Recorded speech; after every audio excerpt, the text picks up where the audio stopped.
Telugu Desam party జెండా పెట్టుకొని symbol పట్టుకొని గెలిచి తిరిగి తెలుగుదేశం పార్టీని విమర్శిస్తున్నారంటే ఎంత పెద్ద మనుషులో తమ్ముళ్ళు మీరే ఆలోచించాల్సిందిగా నేను కోరుతున్నా. హైదరాబాద్ అంటే 3 ఫోటోలు చూపిస్తారు. ఒకటి చార్మినార్ నిజాం కట్టాడు, 2 బుద్ధ పూర్ణిమ ప్రాజెక్టు బుద్ధ విగ్రహం ఎన్టీ రామారావు గారు తీసుకొచ్చారు, 3వది హైటెక్ సిటీ నేను ముఖ్యమంత్రిగా ఉండి నిర్మాణం చేశాం. మరి మీకెందుకు అది వర్తించదు? ఇప్పుడు ఒక 2 ఎంపీలను వేరే పార్టీలో గెలిచిన వాళ్ళని మీరు దగ్గర తీసుకుంటారు, మరి కాంగ్రెస్లో ఉన్న ఎమ్మెల్సీలను అందరినీ మీరు జాయిన్ చేసుకుంటారు. మరి ఆ రోజు నీతి గుర్తుకు రాలేదా? కాబట్టి ఏది మాట్లాడినా కానీ ఆయన ఏంటంటే అసలు మొత్తం ఇక మనం సైలెంట్ ఊకుంటే చార్మినార్ కోలుకుంటే కూడా నేనే కట్టినా అంటాడు. దానికి మనం చేసేది ఏమి ఉండదు.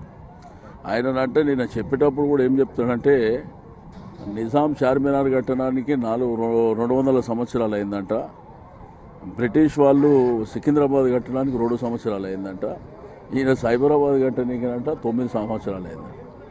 సైబరాబాదు నువ్వు పేరు పెట్టినవి తప్ప అక్కడ ఆల్రెడీ మాదాపూర్ కానివ్వండి, లేకపోతే అక్కడ ఉన్న కొండాపూర్ కానివ్వండి, నల్లగండ్ల కానివ్వండి, తెల్లాపూర్ కానివ్వండి, నువ్వు పుట్టక ముందు నుంచే ఉన్నాయి అవన్నీ. అది గుర్తుపెట్టుకోవాలి.